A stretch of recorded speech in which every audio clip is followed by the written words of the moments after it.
Sekitar. Jumpa lagi di podcast Info Sekitar, informasi seputar kesehatan RSUD Ciders. Pada episode kali ini kita akan membahas seputar penyakit mata yaitu katarak bersama narasumber kita yang cantik dan juga baik hati. Beliau adalah dokter spesialis mata di RSUD Ciders. Please welcome Dr. Vivi Larika Amirani Nuryari, SPM. Assalamualaikum warahmatullahi wabarakatuh. Apa kabarnya hari ini, Dok? Baik, alhamdulillah baik. Oke, alhamdulillah sehat ya, Dok ya.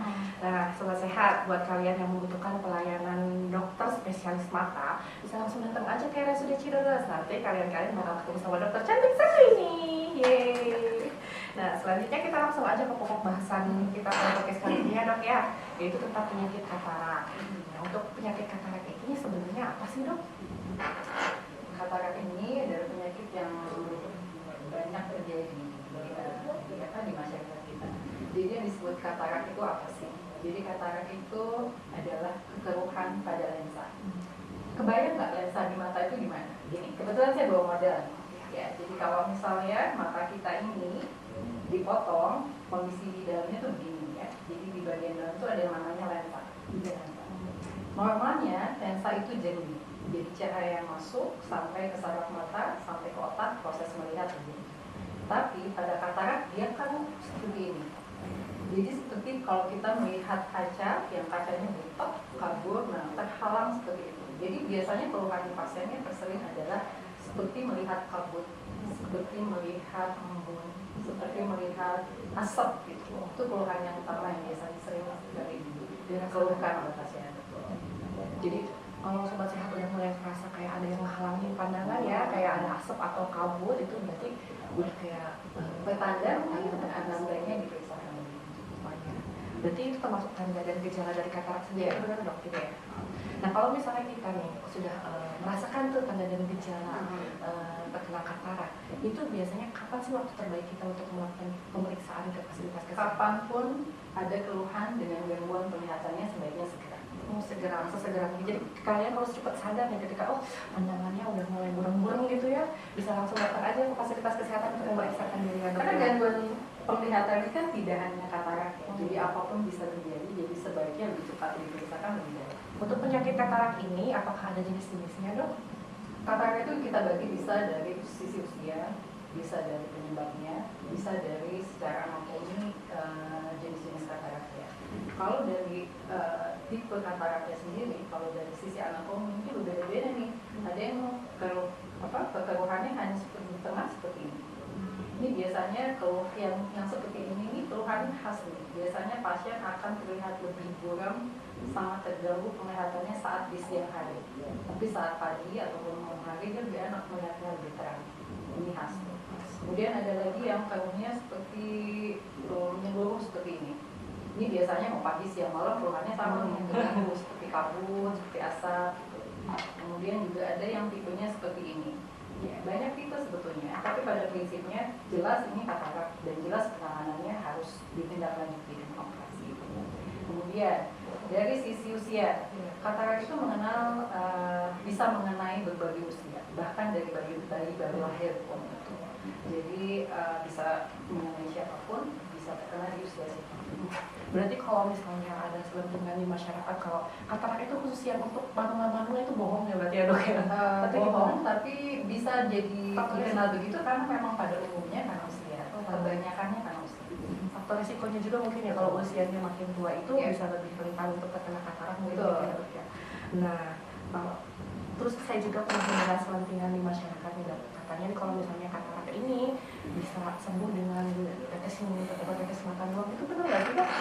Sejauh ini sih ilmu kedokteran masih menyangkal itu. Artinya kekeruhan yang terjadi apalagi dengan akibat katarak itu tidak bisa hilang dengan obat dan itu tidak bisa kita cegah.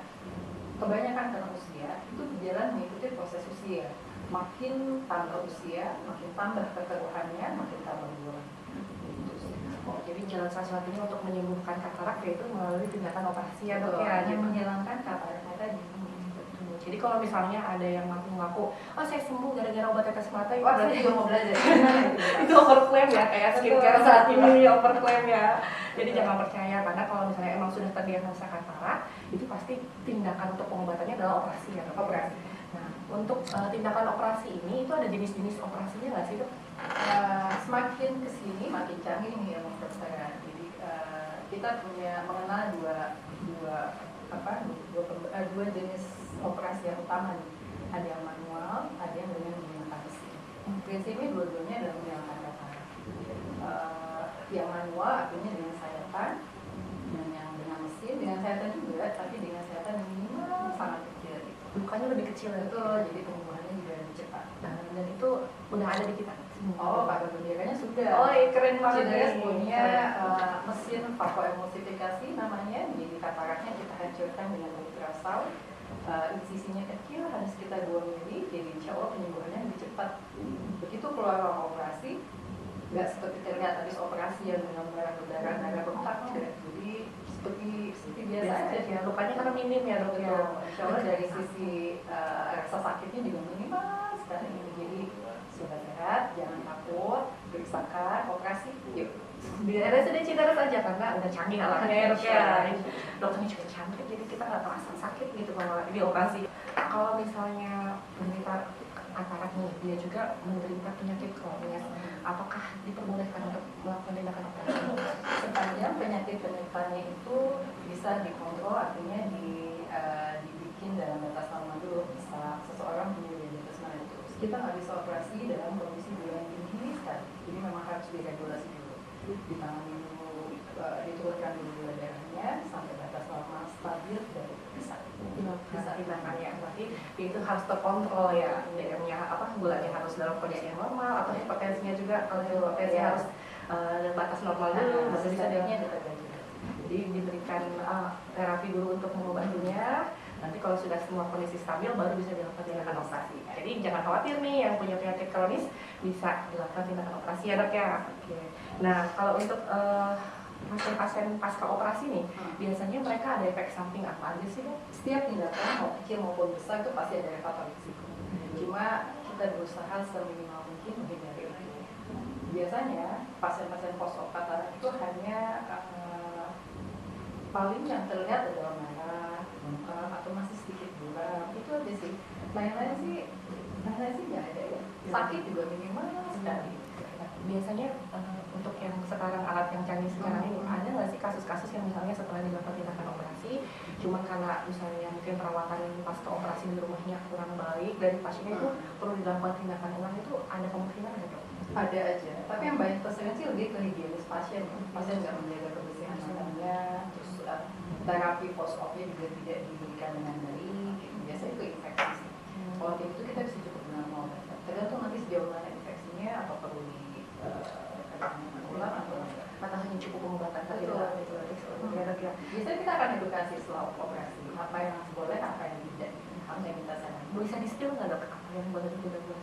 Saya cuma satu sih, kadang pasien itu ketakutan nggak boleh makan ini, nggak boleh posisinya, nggak boleh duduk katanya, sholat di kejahatan. Sebetulnya kalau saya sih semua boleh prinsipnya, sepanjang operasinya dilakukan baik, artinya nggak ada komplikasi ya.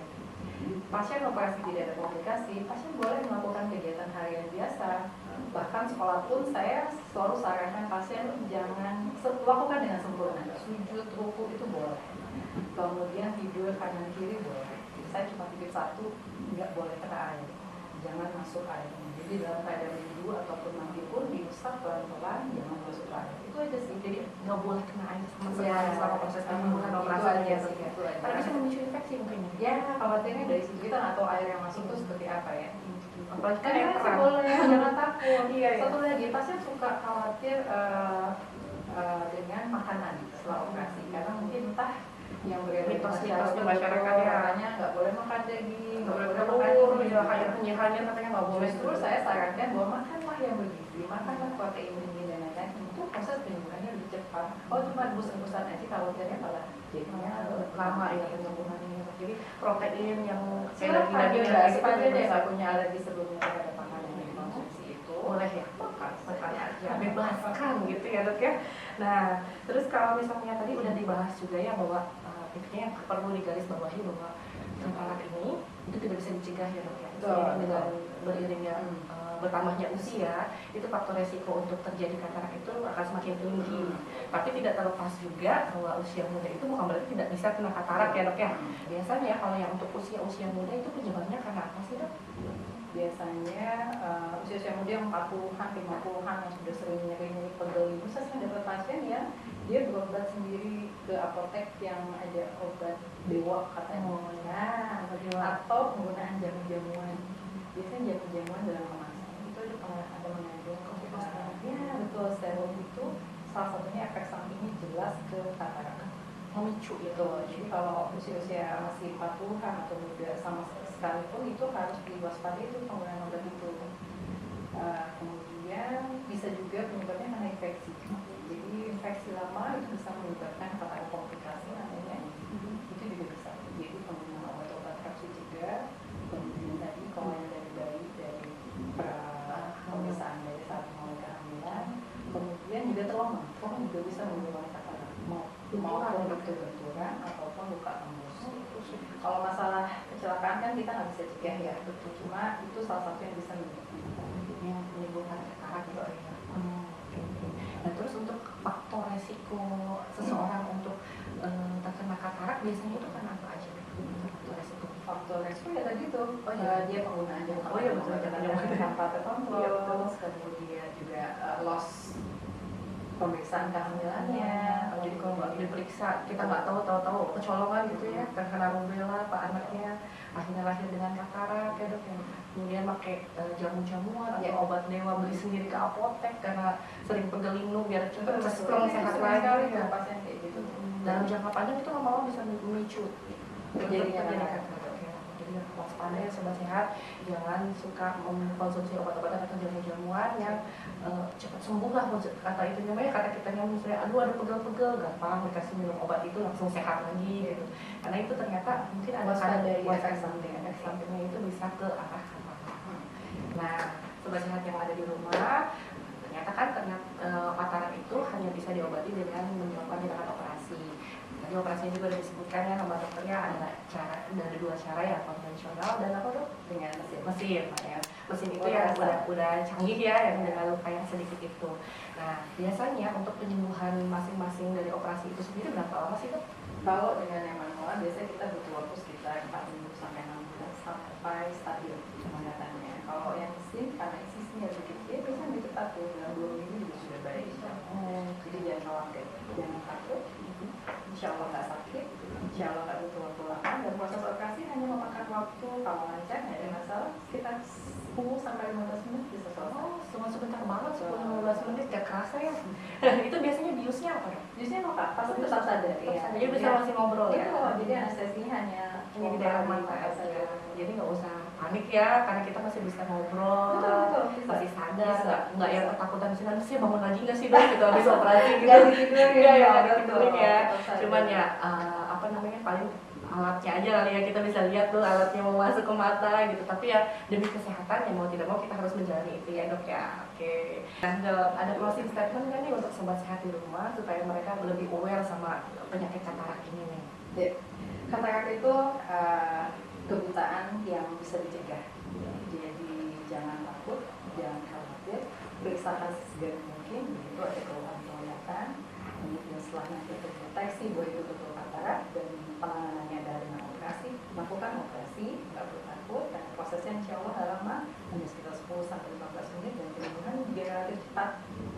Demikian. Iya, terima kasih Bu Dokter. Nah, sudah cukup komplit nih penjelasan seputar penyakit kataraknya ya. Mudah-mudahan nanti bisa menambah wawasan sobat sehat di rumah ya terkait katarak ini. Jadi nggak takut lagi kalau misalnya ada burem-burem, ini kenapa ya nggak bertanya-tanya, langsung aja datang periksa ke fasilitas kesehatan. Sobat sehat yang masih memiliki pertanyaan terkait penyakit katarak ini bisa langsung aja tulis di kolom komentar. Nanti pertanyaan sobat sehat semua di rumah akan disimak dan dijawab oleh dokter cantik yang satu ini. Terima kasih banyak ya dok, udah sharing informasinya. Mudah-mudahan dokter sehat selalu. Nah, sampai di sini aja podcast kita kali ini. Mohon maaf apabila ada salah-salah kata. Akhir kata wabillahi taufiq wal hidayah. Wassalamualaikum warahmatullahi wabarakatuh. Sampai jumpa lagi di podcast berikutnya. Bye bye.